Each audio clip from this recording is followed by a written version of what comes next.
नमस्कार साथियों, स्वागत है आप सभी का हमारे इस चैनल सुई सूम पर और एक और नए एपिसोड में।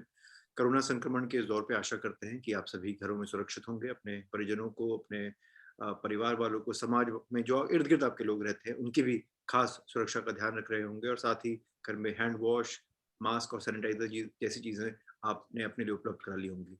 अ, दौर बड़ा खतरनाक है, लेकिन हम कोशिश ये रखते हैं कि इस काले दौर में भी अंधियारे को चीरते हुए रोशनी जैसे लोग आप तक लाए जाएँ और उन लोगों से आपको अवगत कराया जाए, थोड़ी-सी पॉज़िटिविटी समाज में लाई जाए और हमारे जो कानून जगत के जगमगाते सितारे हैं, जो बाकी समाज से जो लोग जुड़े रहते हैं, उन्हें आप तक लाएँ, उनके जीवन गाथा आपके सामने प्रस्तुत करें और इसी श्रेणी और श्रृंखला के चलते हुए आज आपके सामने मैं इंडिया के एक बहुप्रसिद्ध law firm Kochhar and company के पार्टनर श्री अंकुर खंडेलवाल जी को आपके समक्ष प्रस्तुत करता हूँ। अंकुर, बहुत-बहुत स्वागत है आपका हमारे चैनल सुई। Thank you Jayant. शुक्रिया, आपने टाइम निकाला, आपने बात करने के लिए इनवाइट किया। Thank you very much. सवाल जवाब की श्रृंखला शुरू करने से पहले अंकुर, हमेशा हमारा एक सवाल होता है अपने मेहमानों से कि हम ये जानना चाहते हैं कि आपका शुरुआती जीवन, आपकी पढ़ाई कहाँ हुई और वो कौन-सा दौर रहा आपके जीवन में जब आपको लगा कि भई अब बहुत पढ़ाई कर ली, अब एक बार वकील बनने की भी पढ़ाई कर लेते हैं और ये देखते हैं कि वकालत किस चिड़िया का नाम? सबसे पहले तो 2 चीज़ें मैं कहना चाहूँगा। एक तो पैंडेमिक की वज़ह से थोड़ा रॉबिन्सन क्रूसो जैसा अपीयरेंस हो गया है because I haven't treated the barber's daughter in a long time. Uh, और दूसरी चीज़ बहुत-बहुत अहम कि मैं आपके दर्शकों को ये बता दूँ दैट जयंत भट्ट साहब की जो कमांड है over both languages is remarkable. और मैं जितना इनको सुनता हूँ, मुझे काफ़ी खुशी होती है ये देखकर that he is so proficient in both the languages which is amazing. Um, तो शुरुआत तो ख़ैर पैदाइश और परवरिश दोनों आगरा में हुई। और हम आगरा में पैदा हुए, आगरा में पढ़े। स्कूली जो एजुकेशन हमने आगरा से ली। और उसके बाद ज़िंदगी बढ़िया चल रही थी, सब ठीक था।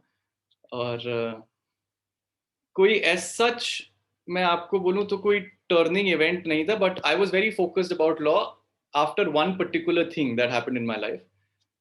और मुझे माफ़ करिएगा, हिंदी, इंग्लिश दोनों का मैं जी, जी। नहीं, इस्तेमाल नहीं, करूँगा। दोनों भाषा चलती हैं जिसमें आप सहज हो। जी। हाँ जी। तो क्या हुआ कि हमारे क्लास 11 में एक बुक इंट्रोड्यूस हुई। Apart from I went to an ICSE school, तो Shakespeare play was compulsory. There was one poem book and there was another book that was introduced in class 11 which was Discovery of India abridged version. तो जब अब्रिज्ड version मैंने पढ़ा, मेरी उम्र 17 साल होगी उस समय। तो जब मैंने वो पढ़ी अब्रिज्ड वर्जन, तो काफ़ी मुझे अच्छी लगी। तो हमारे घर में कोई थोड़ा किताबों का भी माहौल था, तो डिस्कवरी ऑफ इंडिया जो पूरी किताब है वो थी। तो मैंने 17 साल की उम्र में वो पढ़ी।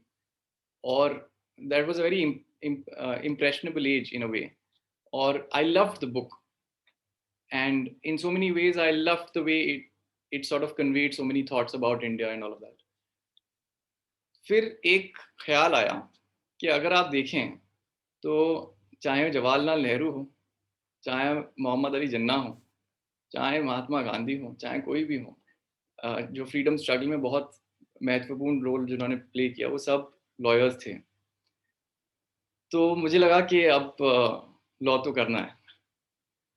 अ, तो वो आप ये कह सकते हैं कि एक तरीके से थोड़ा डिसाइसिव मोमेंट था। I decided that I had to do law. लेकिन ये तो हुआ डिसीजन लेने तक का सफर। जी। फैसला करने में और फैसले को इम्प्लीमेंट करने में की जो जर्नी होती है, वो अपने आप में भी थोड़ी एक दिलचस्प सी कहानी रहती है। तो खैर उसके लिए तो मेरा पूरा का पूरा credit is to my family because कुछ पता नहीं था। And my parents, my brother, my elder brother specially, because I think had he not encouraged me, तो शायद मैं नहीं करता। क्योंकि यूँ हुआ कि हमें ज़्यादा इन्फॉर्मेशन थी नहीं। अब के ज़माने की तरह नहीं है कि मैं आई एम टॉकिंग अबाउट 2002, जी। कि ऐसा नहीं है कि मोबाइल उठाया और आपने गूगल में देख लिया कहाँ जाना है, कैसे करना है, लॉ कैसे पढ़ें। जी, उस तो वक़्त तो थोड़ा मोबाइल आने शुरू ही हुए थे देश में। जी। हाँ, और उस समय इंटरनेट तो मोबाइल पे था ही नहीं। तो हुँ, हुँ। आपको याद होगा रिलायंस के मोबाइल आते थे उस समय। जी, जी, सीडीएम में। तो ये रही कहानी। फिर एग्जाम दिए, अलग अलग लॉ स्कूल्स के अलग अलग एंट्रेंस होते थे उस समय, आपको पता ही है। जी, जी। फिर हम एनएलआई भोपाल चले गए, ये रहा। तो बड़ी अच्छी व्याख्या की आपने अंकुर कि किस तरीके से वो एक भारत एक खोज, इस पे बाकायदा एक सीरियल भी बना है, पता नहीं आपने देखा दूरदर्शन पे कि नहीं। वो इसी पे था निर्धारित, और उन एक्ट्रेस आपका नाम भूल रहा हूँ जिन्होंने जवाहरलाल नेहरू के इसमें रोल किया है, पर उसमें वो हमेशा एंडिंग में आता था, वो एक गाना बजता था कि सच से पहले कुछ नहीं था, सत भी नहीं। तो हमेशा इंसान सत की खोज करता है कहीं ना कहीं, और मैंने जैसा कि कहा कि हम लोग भी सत की खोज कर रहे हैं लोगों से जुड़ के, और कोशिश करते हैं कि कुछ खोजा जाए और कुछ आंसर पाया जाए। तो अगले सवाल की तरफ आता हूँ आपसे, और उत्तर जानने की कोशिश करते हैं कि अब आप आ चुके हैं एनएलआईयू भोपाल में, देश के सर्वश्रेष्ठ कॉलेजों में इनकी गिनती होती है। एक बहुत ही प्रतिष्ठापूर्ण कॉलेज है ये। तो वहाँ के अब आपके 5 साल कैसे निकले? क्या-क्या आपको सीखने को मिला? कितनी यारी दोस्ती हुई? मज़े की क्या-क्या चीज़ें रहीं वहाँ पे? साथ ही साथ इंटर्नशिप्स के जो एक सवाल होता है वो हम हमेशा करते हैं, क्योंकि जो दर्शक हैं हमसे जुड़े हुए, वो बड़े यंग बच्चे हैं, उभरते वकील हैं, फ्रेश ग्रेजुएट्स हैं, तो उनका हमेशा एक सवाल रहता है जो मैं समझता हूँ कि मेरा फ़र्ज़ भी है कि आप तक उस सवाल को रखूँ कि इंटर्नशिप का कितना महत्व रहा आपके जीवन में जब आप लॉ स्कूल में थे, और क्या-क्या आपको सीखने को मिला? और क्या उस इंटर्नशिप से कहीं न कहीं आपको मदद मिली जब आपने अपना करियर प्रारंभ किया? पहली चीज तो मैं बहुत उनमें से तो नहीं हूँ जो एकदम प्लान कर पाए स्ट्रेटेजिकली। मैं अगर प्लानिंग होती है तो मेरी इस हिसाब से होती है कि मेरा क्या करने का मन है। तो जब लॉ का भी डिसाइड हुआ तो आई थिंक क्लास 11 में I was very clear that I wanted to do law. और लेकिन वो बस ये था कि मुझे करना है, उससे क्या होगा आगे मुझे नहीं पता था। कुछ कुछ सेंस आपको लग जाता है। तो फर्स्ट ईयर में पहुंच गए, तो हमको तो फर्स्ट ईयर में जाना था बस लॉ स्कूल के। तो जी। First year was fun and I didn't really think too much about it. और ऐसा नहीं था कि अब मुझे ये करना है वो करना है। मैं फर्स्ट ईयर में आई वाज हैप्पी एंड ज़्यादा जिसको कहते हैं कि सीरियस टुवर्ड्स थिंग्स तो नहीं था मैं उस समय। For me to do anything I think I really have to like that, मुझे ऐसा लगता है। तो उसके लिए फिर फर्स्ट ईयर में कुछ मैंने ज़्यादा तो बहुत नहीं किया, ठीक ठाक एकेडमिकली रहे। सेकेंड ईयर में आए तो मुझे लगता है कि that was the moment when I think that interest sparked in me in a way, which happened because of reason, because first year में मैंने आई डिड नॉट मूट। जी। और एक हमारा intra batch moot court competition होता था first years के लिए, which was a very good thing I thought. When I look back I think it was very good thing, क्योंकि वो क्या होता है कि आपको एक मूटिंग की दुनिया में इंट्रोड्यूस कर देते हैं। बिल्कुल वैसे जैसे कोई इंसान अगर स्विमिंग करना सीख रहा हो तो उसको डीप में डाल दिया जाए, तो इस तरह से इंट्रा बैच मूट कोर्ट में और डाल देते थे और आपको करना होता था। तो खैर हम और हमारे कुछ साथी लोग वहाँ से भाग खड़े हुए फर्स्ट ईयर में, मूट नहीं किया। हम भोपाल से इंदौर चले गए ऐसे ही घूमने के लिए। तो खैर सेकेंड ईयर में I participated the in internal qualifying round for international law moots. उससे पहले कभी इंटरनेशनल लॉ पढ़ा नहीं था, जी। लेकिन international law moot court competition हुआ। वो क्वालिफाइंग राउंड होता है कि आप यूनिवर्सिटी के लिए कौन रिप्रेजेंट करेंगे अलग अलग कॉम्पिटिशन्स में। तो उसमें जब पार्टिसिपेट किया तो उसमें हमने आईसीजे स्टैट्यूट पढ़ा। उसमें स्पेसिफिकली आर्टिकल 38, जो मुझे ऑफ कोर्स अभी भी याद है, which sparked interest in me. Ji. Article 38 talks about sources of international law, और वो 38(1)(a है कन्वेंशंस, बी है custom as general practice as evidence of general practice of law something, C है general principles of law, and D is precedents. जी। तो जो structure उन्होंने article 38 में दिया वो मुझे बड़ा अच्छा लगा। The whole sort of, and there's a hierarchy of sources of law in international law that really sparked that interest in me. फिर मुझे बहुत अपने आप में लॉ बहुत ही इंटरेस्टिंग सब्जेक्ट लगने लगा। I thought it was a culmination of a lot of disciplines.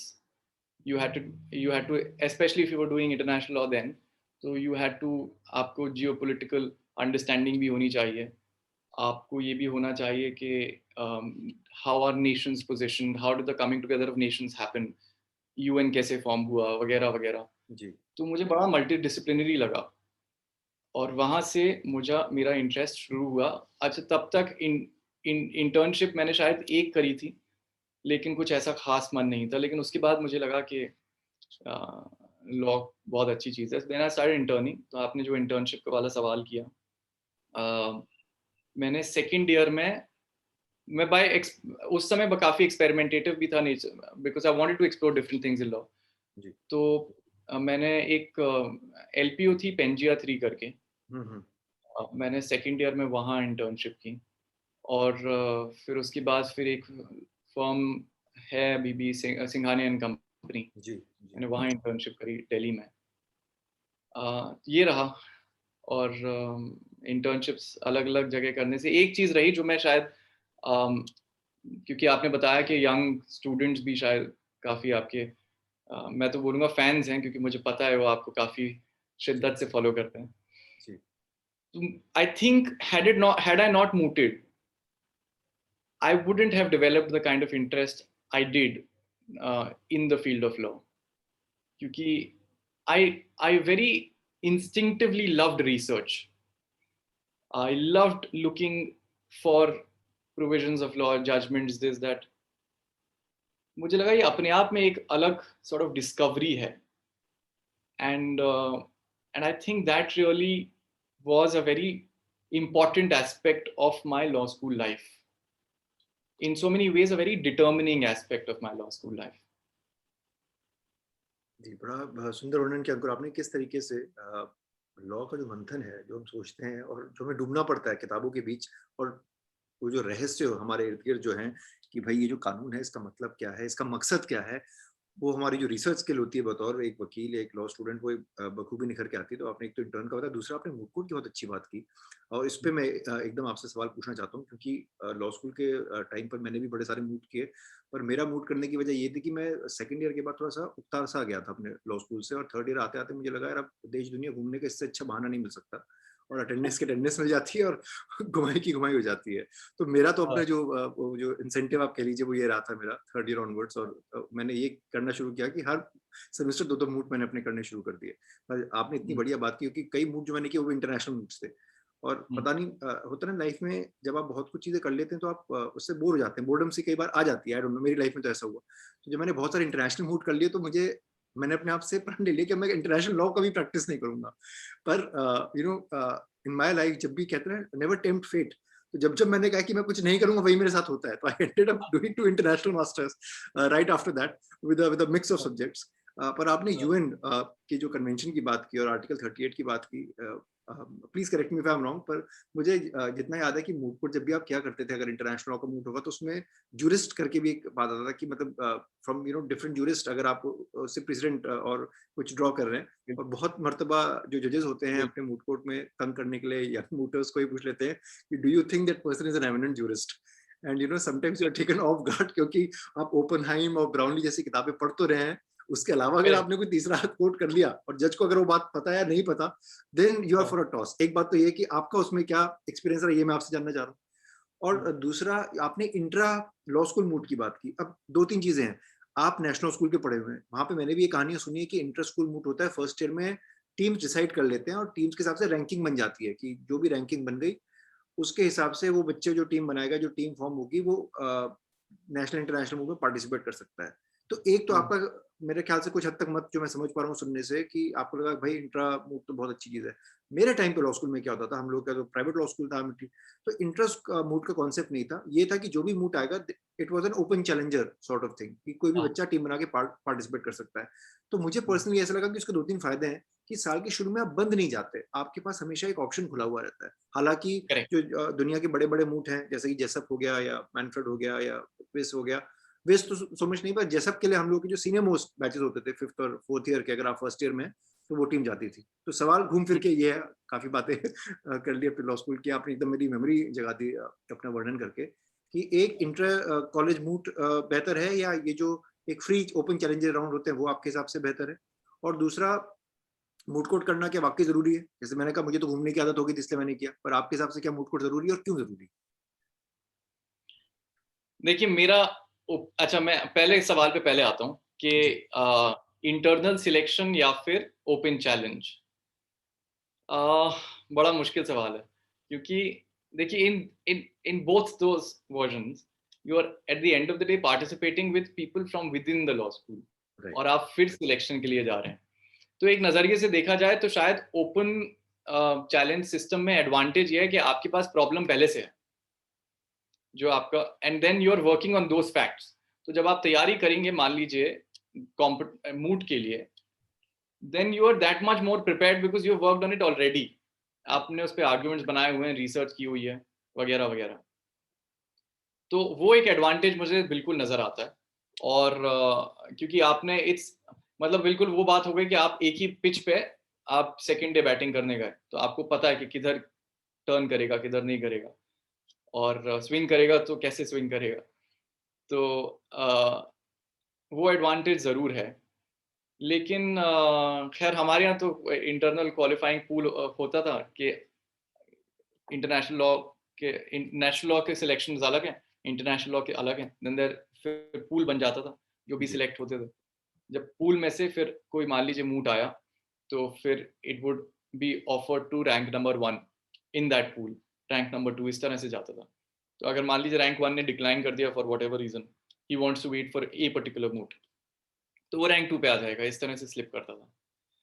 तो मेरे हिसाब से दोनों ही वर्जन ठीक हैं, लेकिन एक वो एडवांटेज जो ओपन चैलेंज में है वो मुझे लगता है ज़रूर, बिल्कुल है। जी। सवाल दूसरा आपने पूछा कि क्या मूट ज़रूरी है? जी। इसका जवाब मेरा बायस जी होगा, क्योंकि मैं शायद मूड नहीं करता तो मेरा इंटरेस्ट नहीं जागता, और मेरा इंटरेस्ट नहीं जागता तो शायद मैं, पता नहीं मैं क्या करता, क्योंकि मैं I can't do anything which I don't feel interested. ये थोड़ा मेरा एक पर्सनैलिटी का फ्लॉ है शायद। लेकिन मैं बिना मूड के नहीं, I wouldn't have felt interested in the जी। In the in the subject.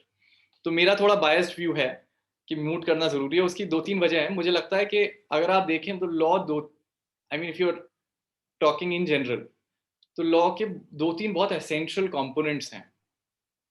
पहली चीज़ तो है आपकी रिसर्च। मतलब मुझे लगता है कि there can never be over emphasis on research. आप जितना करेंगे उतना कम है।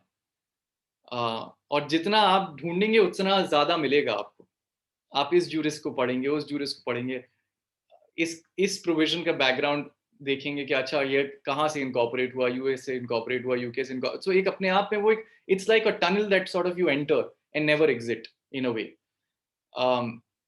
तो वो मूड से पूरा होता है requirement, because you have to extensively research and you are not competing just, it's much more than writing an article, बिकॉज आपने अपना एक वर्जन लिखा which is not challenged by the other side when you write a research paper or when you write an article. मूट में आप जो बोल रहे हैं वो चैलेंज हो रहा है दूसरी तरफ से, तो आपको उतनी अच्छी तैयारी करनी है। आपको ये भी सोचना है कि अच्छा काउंटर आर्ग्यूमेंट क्या आ सकता है, जी। और उस काउंटर आर्ग्यूमेंट का रिबटल क्या हो सकता है। तो मुझे लगता है कि it sharpens your sort of your argument building skills in a way, and research skills. फिर दूसरा कंपोनेंट ऑफ कोर्स है आर्टिकुलेशन, जो मुझे लगता है कि चाहे आप ट्रांजैक्शनल वर्क क्यों ना करें, ऑफ कोर्स आप लिटिगेशन में तो इट्स वेरी वेरी इंपॉर्टेंट। तो आर्टिकुलेशन इज बहुत मैटर करता है मेरे हिसाब से लॉ में। How do you present something, तो वो आपका वो स्किल्स होन होते हैं। और तीसरी चीज़ है ड्राफ्टिंग, जो कि अहम चीज़ है। और वो ड्राफ्टिंग ना सिर्फ लिटिगेटर्स के लिए बट कॉर्पोरेट ट्रांजैक्शनल लॉयर्स के लिए भी, क्योंकि आप कॉन्ट्रैक्ट ड्राफ्ट करते हैं, और कॉन्ट्रैक्ट ड्राफ्टिंग में भी a similar set of skills is required. तो मुझे लगता है कि मूटिंग उस हिसाब से बहुत ज़रूरी है। ये नहीं कि आपने अगर मूट नहीं किया, अरे तो क्या होगा, ऐसा कुछ नहीं है। लेकिन अगर मौका मिले तो बेशक करें, मेरा मानना है। Also it helps you overcome those sort of anxieties of you know speaking publicly or whatever. It makes you a little more comfortable with people around. आपने तो जी। मेरा थोड़ा बायस्ड व्यू है। सॉरी, आप कुछ कह रहे हैं? नहीं, नहीं, आपने मैं कह रहा हूँ बड़ी सुंदरता से इसकी बात की व्याख्या की, और स्पेशली जो यंग दर्शक हैं जो इसको देखेंगे और समझेंगे इस चीज़ को कि कई सारे मतलब मस्तिष्क के जो आपके जो दरवाजे होते हैं, पट होते हैं, वो खुल जाते हैं। बहुत ज़रूरी है, क्योंकि अ, आपने वो बोला कि ज़रूरी नहीं कि आपको लिटिगेशन ही करनी है फ्यूचर में तो आप मूव कोर्ट कीजिए। एक अच्छा एक्सपीरियंस रहता है, देश दुनिया घूमने को मिलती है, बाकी लोगों से आप इंटरैक्ट कर पाते हैं, तरह-तरह की जजेस, उनकी जो थिंकिंग एक माइंडसेट है, और जब मैं जजेस कह रहा हूँ, मेरा मतलब ये नहीं कि लोग आपको जज कर रहे हैं, इसका मतलब ये कि दूसरे की जो सोचने की एक जो अपना एक डायमेंशन है, उसको आप अप्रिशिएट कर पाते हैं। फिर आपने बताया रिसर्च वो कितना इंपॉर्टेंट है, इसका आपने बहुत बढ़िया बात रखी कि जितनी आप रिसर्च करेंगे उतनी हमेशा कम पड़ जाती है, बिकॉज़ दूसरी जो साइड का हो सकता है कि उनका पलड़ा भारी हो मुँह में, आपसे एकदम काउंटर ऐसा आर्गुमेंट आए जो आपने रिसर्च ना किया हो। जज साहब आपसे कुछ पूछ लेंगे, भई ये बताओ, ये तो जजमेंट पढ़ा नहीं, तो उस टाइम पूरी टीम फिर बौखला सी जाती है, रिसर्चर हैं, स्पीकर्स हैं, सब लोग साथ में, बड़े वो मज़ेदार दिन होते हैं। तो अच्छी बात की कि मूट आप करें ना करें आपकी मर्ज़ी, लेकिन करेंगे तो कोई नुकसान नहीं है। ये बात तो हाँ, आपने एकदम बढ़िया तरीके से ज़ाहिर कर दिया है। जी, वक़्त तो ज़ाया नहीं जाएगा। जी, आप जी। उससे बहुत कुछ सीख के ही निकलेंगे। तो अब आ जाते हैं अंकुर, आपके पोस्ट ग्रेजुएशन लाइफ पे। अब आप एनएलआईयू भोपाल में पढ़ चुके हैं। अब आप अपने नए जीवन में आगे बतौर आप वकील बन गए हैं, और इफ हाँ आई एम जी, नॉट रॉन्ग आपने अपनी शुरुआत खैतान एंड कंपनी से की। वहाँ बिल्कुल। आप मेरे ख्याल से तकरीबन 7 साल आपने अपने जीवन के बिताए हैं। तो ज़रा उसके बारे में थोड़ी-सी रोशनी डालें, वो कैसा दौर रहा आपके जीवन का? 7 साल एक बड़ा लंबा समय होता है किसी फर्म में आज की डेट में रहना। मैं तो ऐसा समझता हूँ कि जिस तरह से अट्रिशन रेट हमारी मार्केट में बढ़ता जा रहा है, लोग बहुत जॉब चेंज करते हैं। और खैतान एंड कंपनी, दर्शकों को बता दूँ जो वकील नहीं है, ये हमारे देश की सर्वश्रेष्ठ फर्मों में उनकी भी गिनती होती है, और वहाँ अंकुर ने अपना करियर शुरू किया। तो ये बताइए कि starting as associate and then rising amongst the ranks in Khaitan, how was the exposure for you? और कितना प्रेशर साल दर साल बढ़ता रहा आपके, जैसे-जैसे आपके कंधों पे और भार आता रहा काम का? नहीं, बहुत अच्छा एक्सपीरियंस था। मतलब जिसको कहते हैं कि ऑफ़ कोर्स एक एजुकेशन क्वालिफ़िकेशन वाली बात होती है। जी, फिर आप प्रोफ़ेशन में आते हैं तो एक नई तरह की एजुकेशन शुरू होती है। और वो नई तरह की एजुकेशन शुरू हुई जिसमें आपको अब सिर्फ़ मूड प्रॉब्लम्स पे नहीं एक्चुअल प्रॉब्लम्स पे काम करना था। आपको सिर्फ़ मेमोरियल नहीं बनाने थे।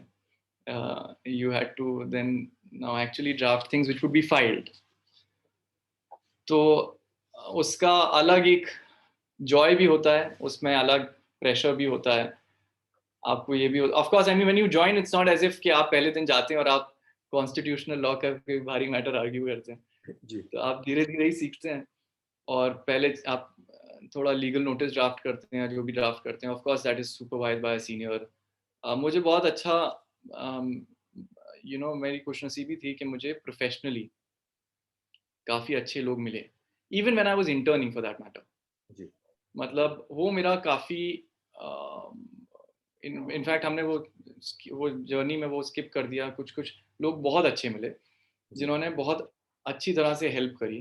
क्योंकि मेरा कोई बैकग्राउंड एज़ सच तो कोई I am not even from Delhi, I am not from a family of lawyers और एनीथिंग, जी, but they helped me in the process a lot. Hmm, um, और वही प्रोफेशनल लाइफ में जब मैंने कैथॉन जॉइन किया, then people were very nice, जी, which is such a good thing. If you get nice people to work with, nothing like it. उससे ज़्यादा क्या इंसान को चाहिए? तो बहुत अच्छे लोगों के साथ हमने काम किया, बहुत अच्छे दोस्त भी बने, बहुत अच्छे ऐसे रिलेशंस बने जो अभी भी हैं और रहेंगे इंशाल्लाह।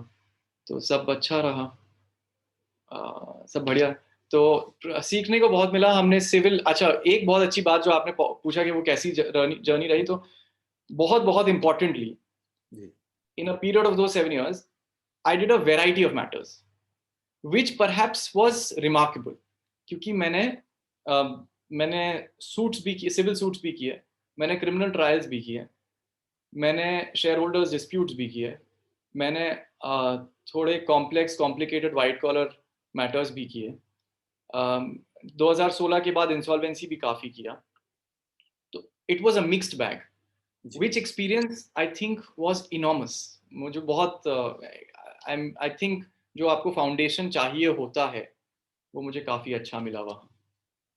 ये आपने बड़ी अच्छी बात बताई अंकुर, और मेरा सवाल इससे निकल के ये आ रहा है आपके लिए कि आप इतनी बड़ी फर्म में जब आप अपना करियर शुरू करते हैं, तो कई बार ऐसा देखा जाता है कि बड़े सारे वर्टिकल्स होते हैं उसमें, और वर्टिकल्स में इंसान फंस के रह जाता है कि फॉर एग्जांपल अगर आप डिस्प्यूट्स भी कर रहे हैं, तो डिस्प्यूट में आपका तो इंश्योरेंस है, एविएशन है, शिपिंग, या कोई भी एक जो भी उसकी बागडोर संभालते कह रहे हैं आप यही करें। और आपने कहा कि हुँ, आपके साथ जो एक एक्सपीरियंस रहा, और यहाँ पे मेंटरशिप की बात भी करेंगे क्योंकि वो थोड़ा सा सवाल छूट गया हमसे, तो उसमें भी आप थोड़ा सा हुँ, रोशनी डालिएगा कि जो मेंटरशिप का एक रोल होता है, वन व्हेन हुँ। You are starting out and you need mentors. आपने बताया आपको इंटर्नशिप में ही मिले, हैतान में भी साथ साथ साझा हुआ, तो मेंटर्स के बारे में थोड़ा सा हमें बताइए कि कितना इंपॉर्टेंट होता है रोल ऑफ मेंटरशिप आपको गाइड करने के लिए as a young lawyer, as a young intern.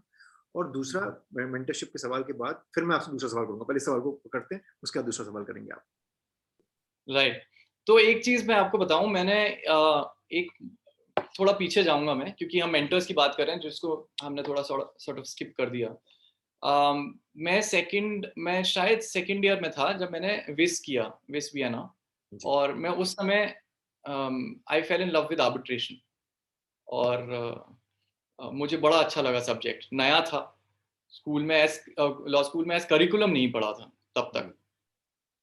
तो बहुत अच्छा लगा, मुझे लगा कि अरे ये तो थोड़ा और पढ़ना चाहिए। और मैंने फिर 5 साल बाकायदा, 4 व्हाटएवर 3-4 जो भी साल बचे थे, मैंने बाकायदा आर्बिट्रेशन बहुत रिसर्च करी, काफ़ी आर्टिकल्स लिखे। तो मैं एक दिन पहुंच गया इंडियन काउंसिल ऑफ आर्बिट्रेशन के ऑफिस। मैं दिल्ली में इंटर्नशिप कर रहा था। अब मैं किसी को जानता नहीं था, मेरे हाथ में बस सीवी थी मेरी, और तो कुछ था नहीं। I just completed second year, I think. तो मैं वहाँ चला गया। अब मुझे नहीं पता था किससे मिलना है। वो फिक्की के ऑफिस में ही इंडियन काउंसिल ऑफ आर्बिट्रेशन, वो तानसेन मार्ग पर आपने देखा ही होगा। तो हम फिक्की ऑफिस चले गए। अब उन्होंने पूछा गेट पे किससे मिलना है, हमें तो पता नहीं था किससे मिलना है। तो हमने बोला इंडियन काउंसिल ऑफ आर्बिट्रेशन। उन्होंने बोला वो ठीक है, लेकिन मिलना किससे है? तो बोला पता नहीं, बस वहाँ जाना है, देखना है। तो हम खैर finally they were nice people, they let me in. I went, I think first या सेकंड फ्लोर पे होगा। मैं पहुंच गया इंडियन काउंसिल ऑफ आर्बिट्रेशन के ऑफिस में। वहाँ पे उन्होंने पूछा किससे मिलना है, मैंने बोला मुझे नहीं पता, जहाँ यहाँ पे जो भी हेड हो उनसे मिला दीजिए। तो खैर मैं चला गया ऑफिस में। एग्जीक्यूटिव डायरेक्टर थे मिस्टर गगन क्वात्रा। वो अभी शायद जिंदल में अभी पढ़ा भी रहे हैं। जी। अ, अ, तो ये national university Delhi, I am not very sure, but I've been in touch with him. बस थोड़ा of late I've sort of not been able to keep in touch with him, but so I landed in his office. He said हाँ जी बताइए. He looked at me, you know, some 21-22-year-old boy looked at me. He said what? I said I want to intern. And he laughed. He said what do you mean? So I said I want to intern, can I just take 2 minutes of yours? And then I sat, and उन्होंने पूरा मुझसे समझा। तो उन्होंने तुम अंदर मतलब कैसे, यहाँ पे कैसे? तो मैंने पता नहीं, मैं तो रिसर्च कर रहा था, इंडियन काउंसिल ऑफ आर्बिट्रेशन नाम आया, और उसमें मुझे लगा कि इंस्टीट्यूशनल आर्बिट्रेशन इंडिया में बहुत कम होता है, एक ये बड़ा रेप्यूटेड है। तो आप बताएं कैसे, क्या मैं कर सकता हूँ कि यहाँ पे इंटर्नशिप कर लूँ, थोड़ा बहुत सीख लूँ। तो थोड़े अचंभे में थे। उन्होंने बोला अच्छा। उन्होंने बोला ठीक है, तुम आओ 10 दिन देखते हैं, और फिर देखते हैं आपको इंटर्नशिप ऑफर करनी है नहीं करनी है। तो हमने बोला ठीक है। तो मेरी मतलब इंटर्नशिप का भी इत्तेफाक, प्रोबेशन हो रहा है? हाँ, अच्छा। क्योंकि उनको भी नहीं समझ में आया कि कौन है ये। जी, जी। बस मेरे हाथ में सीवी थी, तो मैंने बोला मैं I am a law student from Bhopal. जी। तो उन्होंने बोला कि अच्छा ठीक है। तो इत्तेफाक से मेरी पुरानी वाली इंटर्नशिप बस खत्म ही हो रही थी। तो मैंने कहा सर मुझे आप 2 दिन का वक्त दें, वो मैं इंटर्नशिप खत्म करके फिर यहाँ पे आ जाता हूँ, फिर आपके साथ में 10 दिन काम करूंगा। मैं अपना जो लॉ स्कूल जाने का टाइम है वो एक्सटेंड कर दूंगा, थोड़े दिन वहाँ पे छुट्टी मार लूंगा।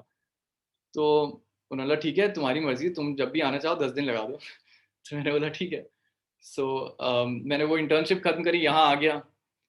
अब जब यहाँ आ गया तो उन्होंने छोटा छोटा काम मुझे देना शुरू किया। उस समय वो एक किताब लिख रहे थे सार्क आर्बिट्रेशन लॉज पे, लॉज इन सार्क कंट्रीज। तो उन्होंने बोला रिसर्च करो। तो मैं उनके ऑफिस में रिसर्च करता था। वो कई जगह, he used to be a speaker, so I would write something on arbitration for him. तो इस तरह से रहा। तो वो 10 दिन खत्म होने को आए। मैंने बोला सर अब बताएं क्या क्या करें। तो उन्होंने बोला ठीक है, यू बी इन टच, आपको कब इंटर्नशिप करनी है? तो मैंने बोला अगले छुट्टियों में। तो उन्होंने बोला ठीक है, बी इन टच। मैं चला गया। अब मैंने फ़ोन किया तो उनको पहली बार में नंबर तो सेव नहीं था, तो काफ़ी टाइम बाद तो उनको नंबर उन्होंने देखा, उन्होंने याद नहीं रहा, उन्होंने फ़ोन उठाया। मैंने बोला सर मैं ऐसे-ऐसे, उनको याद नहीं आया। मैंने सर मैंने 10 दिन आपके साथ काम किया है। तो खैर ही रिकॉल्ड हाँ। he recalled, then he was very kind to say that हाँ आ जाओ, and then I worked with him। फिर वही रिसर्च का काम शुरू हुआ वहाँ पे। असल में मैंने काफ़ी रिसर्च करी। हम्म। So it's an institution of I mean it's institutional arbitration at Indian Council of Arbitration। तो वहाँ पे उनके खुद के काफ़ी आर्बिट्रेशन के मटेरियल जनरेट होते हैं, लिटरेचर तैयार होता है। तो इस सेक्शन पे रिसर्च, नया कोई जजमेंट आया उस पर कुछ लिखने का, तो वो सारा मेरे को काफ़ी मौका मिला, तो वो मैं करता गया। तो मैंने वहाँ पे इंटर्नशिप करी। तो वो खैर उन्होंने मुझे काफ़ी हद तक उस लॉ में गाइड किया। तो उन्होंने काफ़ी काफ़ी चीज़ें, when you with someone like that, it's not a very big it wasn't a very big organization then. तो आप उनके साथ काम करते हैं तो बहुत सारी चीज़ें आपको सीखने को मिलती हैं। तो वो फिर मैंने सीए टायर्स में इंटर्नशिप करी, जो जहाँ इन हाउस था, मैं चला गया, काफ़ी लोग नहीं जाना चाहते थे क्योंकि they wanted to work in a firm. मुझे लगा क्या दिक्कत है, चले जाते हैं। तो हम चले गए वहाँ पे। Mister Ashok Menon, who is now retired, he is in Bombay, absolutely wonderful person, a thorough gentleman. He helped me immensely. He said, "आपको what?" For some reason, he helped me a lot, and I can never thank him enough. Literally, क्योंकि उन्होंने बोला कि अच्छा आपको कहाँ internship करनी है, क्या सोचा है? मैंने कहा सर मैंने तो कुछ सोचा नहीं, आप बताएं। तो उन्होंने बोला अच्छा ठीक है, इस फर्म में इंटर्नशिप करना चाहेंगे, उस फर्म में इंटर्नशिप करना चाहेंगे। तो उन्होंने मेरे का एक जगह, in fact the place where I am working now, Kochhar and company, he recommended my name for an internship. फिर वहाँ पे उन्होंने बोला कि आप इनको कंसीडर करें। मेरा सीवी भिजवाया उन्होंने, एक इंटरव्यू सा लिया छोटा, फिर उन्होंने मुझको internship they the. Had he not done it, मतलब उनको करने की कोई ज़रूरत नहीं थी, क्योंकि एक इंटर्न आपके पास आए हैं और वो 30 दिन की इंटर्नशिप है, but he helped me a lot. More than anything else, of course he helped me with my internship, but more than anything else, confidence that people show in you, that helps you.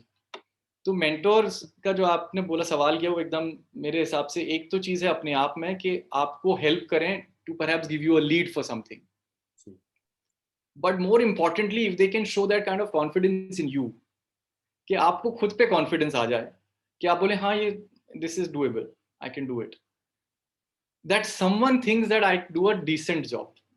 उस age पर आपको और क्या चाहिए मेरे हिसाब से? फिर you know then it's your own push, it's your own motivation. आप you keep pushing yourself, you keep working hard. ये रहा। बस एक चीज़ है जंत में, जो आपके, क्योंकि आपने बताया यंग स्टूडेंट्स ऑफ कोर्स, मुझे लगता है कि with me there was only one thing that helped, and in the profession also, which was curiosity. I'm very curious by nature. I want to know this, I want to know that.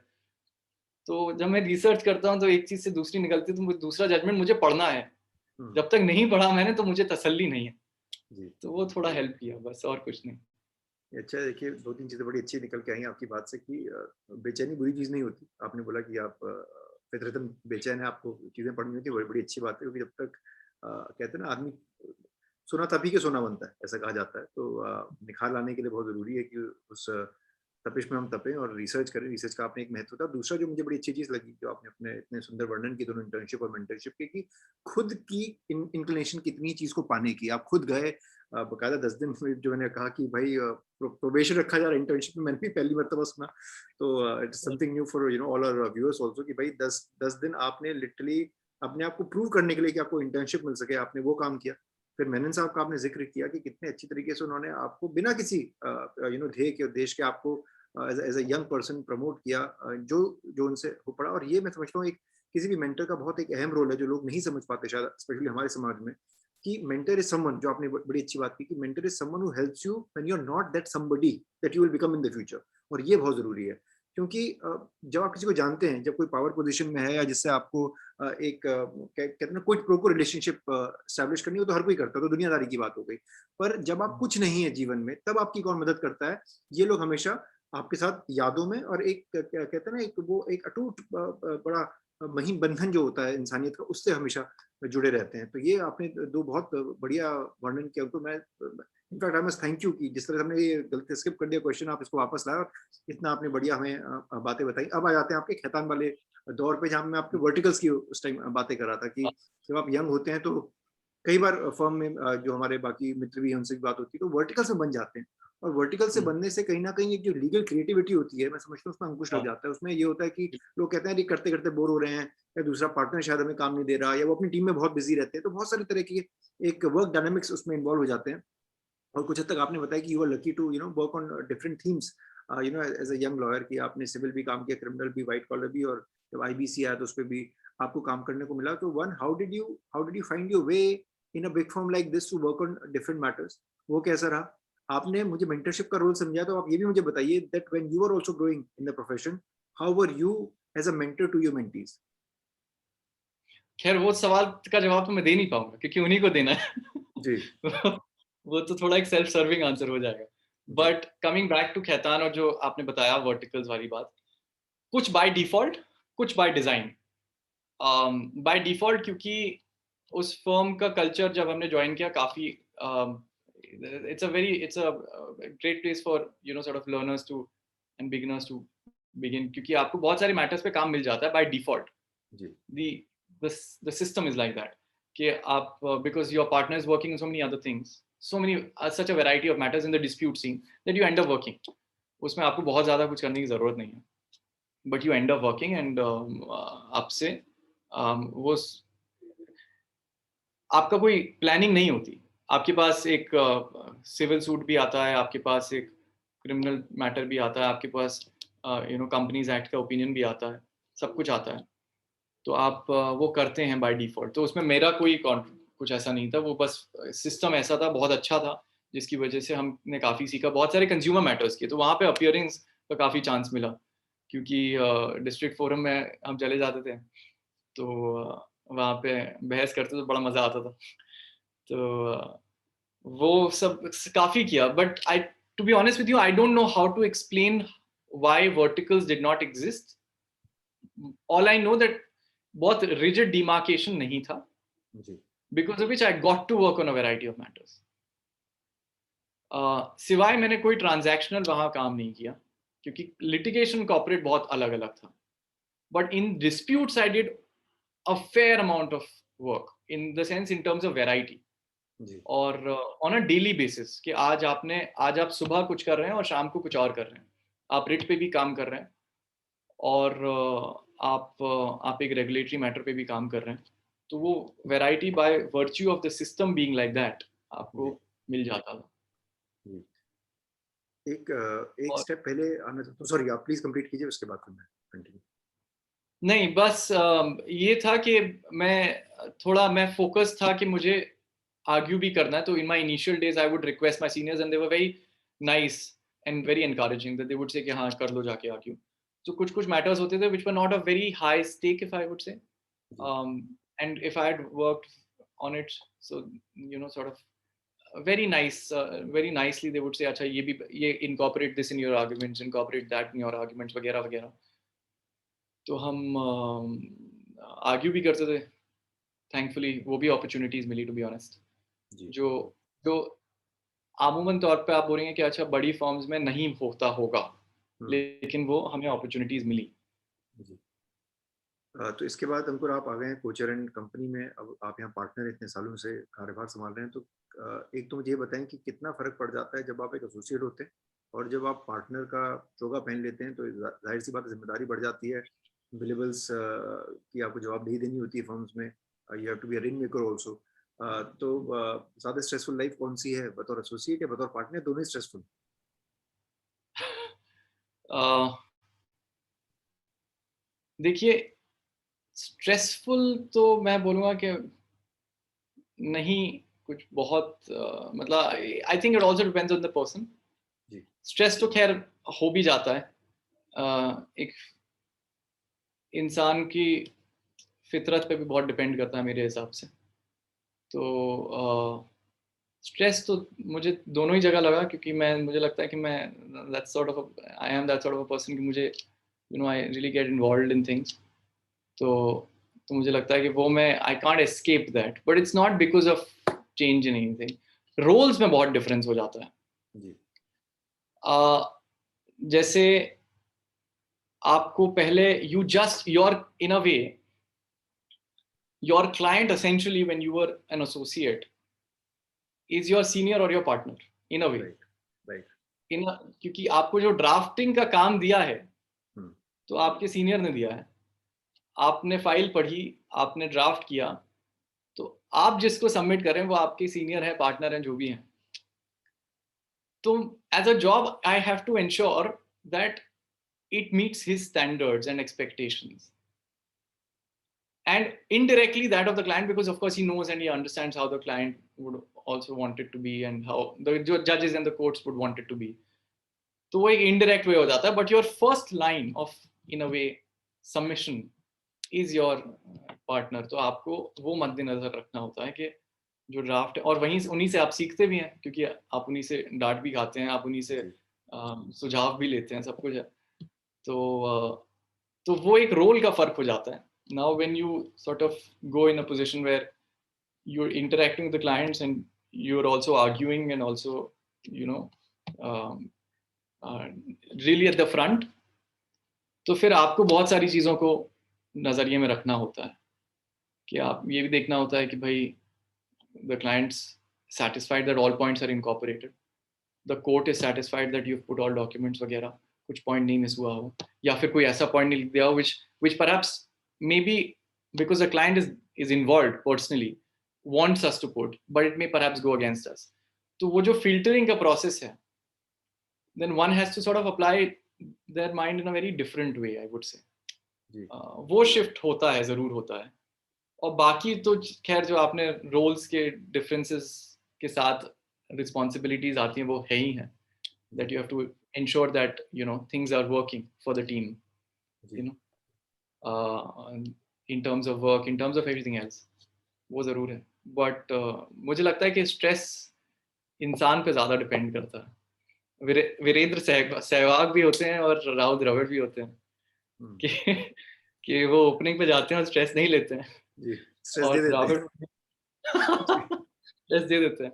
उससे एक वाकया याद आया, खैर of course of the point है, लेकिन वो शायद तेंदुलकर या Ganguly, one of them was on the other strike और द अदर साइड. तो वो सहवाग ने पहला मारा छक्का, तो उन्होंने बोला क्या आराम से, वी जस्ट ओपनड. दूसरा over the covers again a 6. Then he said, please listen, don't lose your wicket.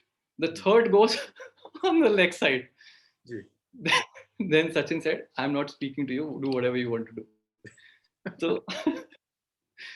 तो कहने का बात यह है कि वो आई थिंक बहुत ही फितरत पे भी डिपेंड करता है, इंसान किस तरह से चीज़ों को देखता है. बट ये फर्क मैं जरूर कहूंगा, the kind of liberty and luxury I had of researching which I really loved, I don't have it now. वो बहुत बड़ा फर्क है. वो मैं कभी कभी मुझे लगता है कि तो मैं अपनी तरफ से जितना कोशिश कर सकता हूँ करता हूँ, but I think that's something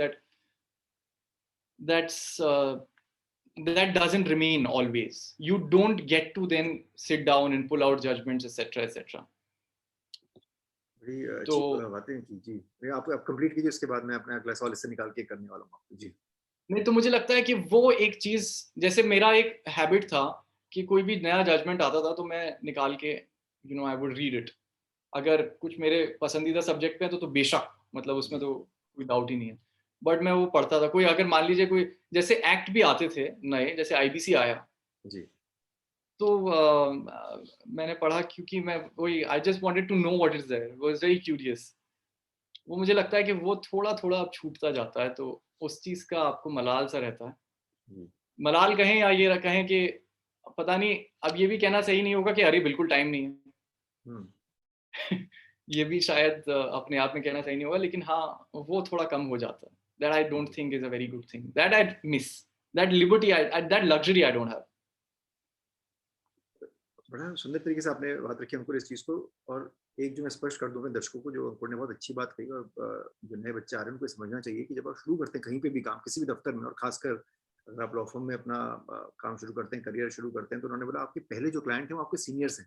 वो आपके सीनियर एसोसिएट हो सकते हैं, पार्टनर हो सकते हैं, क्योंकि जवाबदेही और हैंड होल्डिंग सबसे पहले उनके साथ है. क्लाइंट आपसे सीधे रूबरू नहीं होंगे, ना आपको लताड़ेंगे, क्योंकि वो प्रेशर बताओ पार्टनर आपको अब लेना पड़ता है जब आप करियर में राइज कर जाते हैं, because then the buck stops with you. It's as simple as that.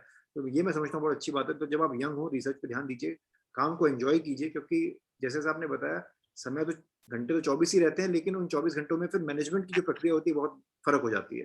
क्योंकि शुरू में ये सीनियर जजेस भी कहते हैं, सुप्रीम कोर्ट, हाई कोर्ट के, कई बार जब यू नो बताओ यंग लॉयर आप जाते हैं आर्ग्यू करने, वो कह देते हैं यंग लॉयर्स से भी कि अभी जो आपके पास वक्त है रिसर्च करने का, एक केस को एनालाइज करने का, उसको समझने का, वो बाद में नहीं आएगा, क्योंकि बाद में आपके कमिटमेंट्स पर्सनली एंड प्रोफेशनली दोनों तरह से बढ़ जाते हैं. आपकी एक बड़ी टीम होती है आपके साथ, क्लाइंट्स की ज्यादा जिम्मेदारी पड़ जाती है, कई बार क्लाइंट्स बहुत ज्यादा हो जाते हैं, you have to you know. And वही बात है कि आपको सब क्लाइंट को टाइम भी देना और तवज्जो भी देना है, किसी को नेग्लेक्ट भी नहीं कर सकते. तो वकीलों के साथ ये एक बड़ी, मैं समझता हूँ कि एक परेशानी तो नहीं कहूँगा, क्योंकि ज्यादा क्लाइंट कभी परेशानी की बात तो नहीं हो सकते, लेकिन एक जिम्मेदारी की बात आ जाती है इसमें. तो अंकुर, क्योंकि आपने दो इतनी बड़ी फर्मों के साथ आप जुड़े हुए हैं, और मैं ये आपसे पूछना चाहता हूँ कि जब आपने अपना करियर शुरू किया, जब आप कॉलेज में थे, तो जो इंटरव्यू की जो प्रोसेस होती है, when you are applying for job, when you are trying to look for a job, तो कितना किस तरीके से तैयारी करनी चाहिए उस इंटरव्यू की? क्योंकि कंपटीशन वैसे भी दिन ब दिन देश में बढ़ता जा रहा है, और कई बार ये सवाल मुझ तक आता है कि how to prepare for interviews. तो जैसे अगर आज आप पार्टनर हैं, आपको कोई बच्चा अपनी इंटर्नशिप के लिए या for a position of associate या लैटरल हायर आप चूज कर रहे हो, तो आप क्या उनको अपना एडवाइस देंगे how to prepare for an interview, and whether be a fresher or a lateral hire, and what are the qualities that you look for in a lawyer when you are trying to get someone in your firm? मेरे हिसाब से दो चीज़ हैं, मतलब I don't think I am the best person to sort of answer this question, क्योंकि मैं जब स्टूडेंट था, जब मैंने वो कैंपस इंटरव्यूज वगैरह हुए, तो मेरी अप्रोच बहुत अलग थी। क्योंकि मैंने तो I extensively worked on arbitration then, तो मैंने काफ़ी काम किया था, मूव किया था। तो मुझे याद है कि अपने इंटरव्यूज़ में मैंने बोला था, उन्होंने पूछा कि हाँ भाई क्या करना चाहते हैं, तो मैंने बोला सर मुझे ये नहीं पता मैं क्या करना चाहता हूँ, मुझे आर्बिट्रेशन करने का मन किया, और मेरा कोई प्रैक्टिकल एक्सपीरियंस नहीं है, बस इट्स ओनली बुकिश, तो मैंने उसी पे लिखा है, क्योंकि मुझे लगा मैं सारे सब्जेक्ट्स तो पढ़ नहीं सकता हूँ, बट मैं एक सब्जेक्ट अगर अच्छी तरह से पढ़ लूँ, कि मुझसे अगर कोई पूछे कि अच्छा मान लीजिए ये सेक्शन क्या है, थोड़ा बता पाएंगे, कोई जजमेंट बता पाएंगे, तो मैं आपको बता दूंगा। So that's what I did in my interviews. I was very candid, और मुझे लगता है कि दो चीजें मैं two qualities that I personally appreciate. One is honesty. If you don't know something, then you don't know something. It's as simple as that. And it's all right. मतलब कहाँ हमसे भी, मतलब मुझे नहीं लगता कि कोई भी इंसान कोई सारे प्रोविजंस जानेगा या कुछ सारे लॉ जानेगा, इम्पॉसिबल है। तो इस पॉइंट पे एक और चीज है जो मैं आप से शेयर करना चाहता हूँ आपके थ्रू, यंग स्टूडेंट से, जो एक प्रोफेसर ने हम सबको बताया था, लेकिन उससे पहले और दूसरी चीज है the just the desire to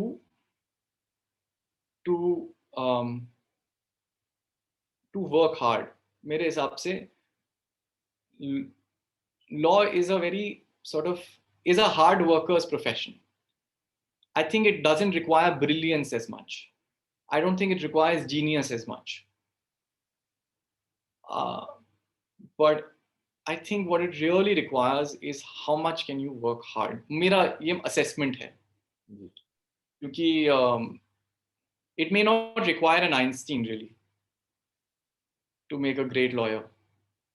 He may, of course, make a great lawyer if he chose to. He would have made a great lawyer if he chose to. But मेरा मानना ये है कि you don't have to be a genius. You have to just be someone who's willing to work hard. That's all. और पहली जहाँ जो उस पॉइंट पे मैं आपको बता रहा था, I remember my first lesson in law school. हमारे एक प्रोफेसर हैं, प्रोफेसर गयूर आलम, बहुत ही अच्छा पढ़ाते हैं। उन्होंने एक चीज़ बोली थी दैट वो I think that's been with me throughout, और उन्होंने बोला first lecture, he said we don't teach you the law, no one can teach you the law, we can only teach you how to read the law. और मुझे लगा वो बहुत ही important बात है, how you read the bare act, or how you read a provision, how you read a judgment. I mean, that's all that law is about at the end of the day. It's not about how much you know already, it's about how much you want to know. That's what I think. बड़ा अच्छा आपने बताया कि जो hard work है, वाकई इसमें कोई सब्स्टिट्यूट नहीं है, क्योंकि सारे बड़े बुजुर्ग भी कह गए, जो हमसे बड़े बुजुर्ग हैं, हम तो खैर अभी भी, हम और आप दोनों यंग वकीलों की श्रेणी में आते हैं, लेकिन यही कहते हैं there is no substitute for hard work, क्योंकि इतना कुछ है रिसर्च करने के लिए, समझने के लिए। आप चाहे बेयर एक्ट्स पढ़ें, आप चाहे प्रेसिडेंट्स खोजें, आप चाहे कुछ और रिसर्च कर रहे हो, इंटरनेशनली कंपैरेटिव एनालिसिस कर रहे हो चीज़ों की, तो उसका कोई अंत नहीं है, उसमें टाइम बहुत जाता है। और यही शायद क्लाइंट्स कई बार नहीं समझ पाते। जब आई थिंक मेरा तो खैर स्टैंडर्ड चेंबर प्रैक्टिस है, अगर फॉर्म की बात करूँ, जब आप उनको एक आर्ली बिल थमा देते हैं तो कहते हैं जी इतना बिल कैसे आ गया। इतना बिल इसलिए आ जाता है क्योंकि मंथन जो होता है, जो टाइम एक वकील क्या उसकी जो पूरी टीम लगाती है एक वाटर टाइट रिसर्च करने में, बहुत जरूरी है, क्योंकि कोर्ट में there is no room for error, to be simply put, and कि आप के पास गलती करने की गुंजाइश नहीं है, क्योंकि अगर आप गलती करेंगे that will cost a great deal to your client, specially कोई बड़े बड़े बिजनेस हाउसेज हैं, या अगर किसी की पर्सनल लिबर्टी इन्वॉल्व है, तो आप चूक नहीं सकते। ये वकील के ऊपर एक बहुत बड़ी, मैं समझता हूँ, जिम्मेदारी होती है, और उसका आपने बहुत अच्छी बात बताई हमको। अब आ जाते हैं ज़रा कोविड-19 के दौर पे, we are all working from home. तो कितना फ़र्क आपको लगता है ये दौर, हम 1 साल से संक्रमण के दौर से जूझ रहे हैं, पूरा देश जूझ रहा है, और दूसरी सुनामी तो पहले ज़्यादा खतरनाक साबित हुई। तो ऐसे में आपको क्या लगता है, क्या फ्यूचर है हमारे लीगल प्रोफ़ेशन का, लीगल इंडस्ट्री का? क्या वर्क फ्रॉम होम अब तो रियलिटी बनी गया? मैं ये भी नहीं कह सकता हम इसको इमेजिन कर रहे हैं। आपको क्या लगता है कि are we again going back to brick and mortar life, कभी जा पाएँगे हम लोग, या अब ऐसे ही चलेगा जीवन? नहीं, मेरी पूरी उम्मीद है ब्रिक एंड मॉर्टर पे होगा। अ, अम, मुझे नहीं लगता कि as human beings we can operate like this for a very long time. In fact मैं कुछ दिन पहले ही मेरी कुछ लोगों से बात हो रही थी हिंदुस्तान के बाहर। सो UK is sort of in a way coming out of it, क्योंकि वैक्सीनेशन ड्राइव वहाँ पे बहुत अच्छा हुआ है।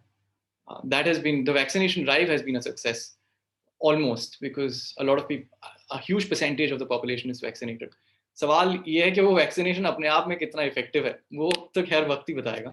लेकिन एक थोड़ा नॉर्मल सी की तरफ वो अग्रसर हैं, you know, they sort of marching towards normalcy. लेकिन और वहाँ पे मैं बात मेरी मेरी बात हुई, मैं देखता हूँ कि people are sort of returning to the old ways of meeting in office, या यू नो आर्बिट्रेशन के लिए भी साथ में फिजिकली जा रहे हैं या जाना चाह रहे हैं। तो मुझे लगता है कि वो ट्रेंड हिंदुस्तान में भी रहेगा। और हिंदुस्तान में एक और बड़ी बात वजह है, जो जो आजकल हम खैर अखबार में भी पढ़ते हैं, हर जगह देखते हैं, जो डिजिटल डिवाइड है वो ब्रिज करना बड़ा मुश्किल है, बहुत मुश्किल है। प्रिविलेज्ड है हम लोग कि हम अर्बन इंडिया में रहते हैं, कि हम ईमेल्स से इंटरेक्ट कर सकते हैं, कि डॉक्यूमेंट्स आ सकते हैं, स्कैन हो सकते हैं। लेकिन अगर आप देखें, जो जो जस्टिस सिस्टम है हिंदुस्तान का, वो सिर्फ एक पर्टिकुलर कैटेगरी ऑफ इंडिविजुअल्स या कंपनीज या एंटिटीज को तो नहीं केटर करता, जी। मतलब पूरे देश में करता है। तो अगर फिजिकल कोर्ट्स नहीं होंगे, तो मान लीजिए कि कोई अगर कोई बहुत ही सक्षम इंसान नहीं होगा economically, so he will in a way be denied justice, which is not a very good thing. I mean, the system can't let that happen, जी। be it to one individual or to many. तो मुझे लगता है कि return to physical courts तो है, that one can't replace for another I don't know how many years. Ji. Happen sooner later I don't know, but मुझे लगता है coming back to physical courts will be a reality. एक चीज जरूर हो जाएगी कि मुझे हमारा एक तो जो कुछ कुछ मैटर्स में शायद ये फ्लेक्सिबिलिटी हो जाए, that if you want to appear in a virtual setup, perhaps permission may be granted if both the sides are willing, जी। That may happen. लेकिन मुझे लगता है कि जजेस को तो बैठना ही पड़ेगा। उसकी एक और वजह ये भी है कि डिवीजन बेंच में it becomes more easier, I mean it becomes easier in division bench, कि जजेस साथ में बैठे हैं तो साथ में कंसल्ट भी कर सकते हैं, या फिर यू नो अगर बेंच स्ट्रेंथ और भी ज़्यादा है तभी आई थिंक इट मेक्स सेंस। और जहाँ तक वर्किंग का सवाल है, हम अगर अपने सेटअप में देखें, एक थोड़ा अगर हम अर्बन इंडिया की बात करें, तो मीटिंग्स वगैरह definitely can happen online, but I think where people can, they would want to meet. ये मेरा असेसमेंट है of human sort of human desire to just interact. आपने बड़ी बखूबी से इस बात को रखा, और मैं एक चीज़ में ये जोड़ना चाहता हूँ कि लोग शायद नहीं समझते हमारे देश में, कई हद तक तो समझते तो मैं कह नहीं सकता, लेकिन जितनी ज़रूरी ऑक्सीजन है जीवन के लिए, उतनी ज़रूरी न्याय प्रणाली का होना और सक्षम होना और सबल होना भी उतनी ज़रूरी है। और कहीं न कहीं मुझे लगता है कि जो भी सरकारें हमारे देश में रहीं या आईं, मैं तो बहुत यंग हूँ ये कहने के लिए, लेकिन जो मेरा अपना एक मापदंड है, जो मैंने गौर फरमाया है समाज से, कि जो जुडिशरी को जो एक एक रियल वैल्यूएशन मिलनी चाहिए, एक जो बजट एलोकेट होना चाहिए, वो नहीं मिल पाया। ये हमने कुछ साल पहले देखा, जब जस्टिस ठाकुर की आंखों से आंसू भी छलके विज्ञान भवन के एक उसमें, और बड़ा मतलब मैं कहूँगा कि दिल दहलाने वाला दृश्य था वो अपने आप में, कि देश के नंबर 1 लीगल ऑफिसर इतने बेबसी से रोए वहाँ पे, और उन्होंने अपनी जुडिशरी की बेबसी ज़ाहिर की, क्योंकि आम जनता बड़े आसानी से कह जाती है कि न्याय नहीं मिल रहा, या जुडिशरी इशू है, या पेंडेंसी बहुत है, लेकिन अ, वही है, ऑक्सीजन से कम मैं जस्टिस की वैल्यू को नहीं समझता अपनी लाइफ में, किसी की भी लाइफ में। और जो आपने एक बहुत अच्छा बात बताई कि there is massive divide, digital divide, शायद हम बात करें दिल्ली में, आपने भी देखा होगा, मैंने भी इस पे गौर फरमाया कि दिल्ली तक में कई ऐसे डिस्ट्रिक्ट कोर्ट या ट्राइब्यूनल्स हैं जहाँ पे वर्चुअल हियरिंग ढंग से नहीं हो पा रही क्योंकि कनेक्टिविटी प्रॉब्लम है। तो अगर दिल्ली का बिल्कुल। ये हाल है, देश की कैपिटल का ये हाल है, तो गाँव घरों का तो हम इमेजिन भी नहीं कर सकते कि क्या क्या हाल होगा। तहसील जो है, जो कस्बे हैं इस देश के, तो वहाँ तक मैं समझता हूँ कि डिजिटाइज़ेशन का पहुँचना बहुत ज़रूरी है। हम वकीलों को साथ बैठ के इसकी सोच बढ़ानी पड़ेगी क्योंकि मैंने जो गौर किया और हो सकता है कुछ हद तक आप सहमत भी होंगे कि वर्चुअल हियरिंग जो है प्रोडक्टिव बहुत है। अगर आज आप एक जगह बैठे हैं, तो आपका कितना वक़्त बच जा रहा है, आप कितने क्लाइंट्स को कैटर कर पा रहे हैं, मल्टीपल लिंक्स अगर आपके पास आ जाएँ, तो आप सुप्रीम कोर्ट हो, हाई कोर्ट हो, ट्राइब्यूनल्स हों, ट्रायल कोर्ट्स हों, सिर्फ दिल्ली के ही नहीं, देश भर के कहीं पे भी, आप सेकंड्स में कहते हैं ना मन की गति जो होती है, उस स्पीड से हम आर्ग्यू कर सकते हैं, अपना केस रख सकते हैं और एक जो पारदर्शिता जो मिल जाती है लिटिगेंट को कि भाई क्लाइंट भी बैठ के देख सकता है, वो बड़ा ज़रूरी है। आपका क्या कहना है इस नहीं, वो बिल्कुल बात सही है आपकी। प्रोडक्टिविटी उस हिसाब से तो काफ़ी बच जाती है। कभी-कभी तो मैं सोचता हूँ कि तो मैं गुड़गाँव में रहता हूँ जी, और कोर्ट्स के लिए दिल्ली जाते हैं, तो जाने में लगभग 50 मिनट से 1 घंटा आने में। तो मुझे लगता है कि वो 2 घंटे दिन के वो हैं कहाँ? वो कहीं तो होंगे। लेकिन और मुझे कभी-कभी लगता है कि 2 घंटे ना जाने कैसे इंसान निकालता था, जी, कि यहाँ से ट्रैवल करें, वहाँ कोर्ट में पेश हों, फिर पे आप वेट करें कि आपका मैटर कब रीच बेहतर है। करेगा। तो वो टाइम जो है, वो न जाने कहाँ निकल गया। मुझे तो लगता है कि मैजिकल था that everything fell into place then, that you had the time to travel, hmm, you had the time to wait and you could adjust. तो तो मुझे लगता है कि आपकी बात वो बिल्कुल सही है प्रोडक्टिविटी वाली, और ये भी बात एकदम दुरुस्त है कि अगर दिल्ली में ये हाल है और आप भी फेस कर रहे हैं, हम भी फेस कर रहे हैं, सब फेस कर रहे हैं कि बहुत जगह हियरिंग्स उतनी एफिशिएंटली शायद नहीं हो पा रही हैं। मान लीजिए मेरा नेटवर्क खराब है या जो दूसरी साइड पेश हो रहे हैं वकील, उनका नेटवर्क खराब है, तो मैं कभी कुछ नहीं बोल पाया, मैं कभी फ्रीज हो गया, वो फ्रीज हो गए। वो सारी दिक्कतों से हम सब जूझ रहे हैं। जी। तो जो चेंज आएगा वो सिस्टेमिक आएगा। अम, यही कह सकते, मतलब जी, ऑन आप this point I don't think I can नहीं, ऐड बड़ा अच्छा आपने बोला कि जो फ्रीज़ वाला है कि जो भी फ्रीज़ हो कम से कम जस्टिस फ्रीज़ ना हो इस देश में, ये बहुत ज़रूरी है। और इसी के साथ हम अपने अंतिम श्रेणी में आ जाते हैं। अंकुर आपका बहुत वक़्त ले लिया आपके हम मैं कहूँगा कि 1 घंटे का आपका आपने बिलेबल आवर जो था क्लाइंट का वो हमने आपसे छीन लिया तो उसकी तो माफ़ी चाहता हूँ।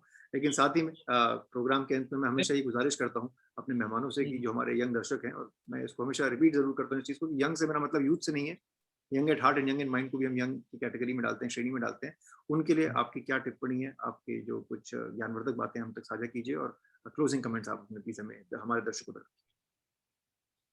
पहली तो चीज़ जो आपने पॉइंट बोला तो आपसे बात करना बड़ा अच्छा है।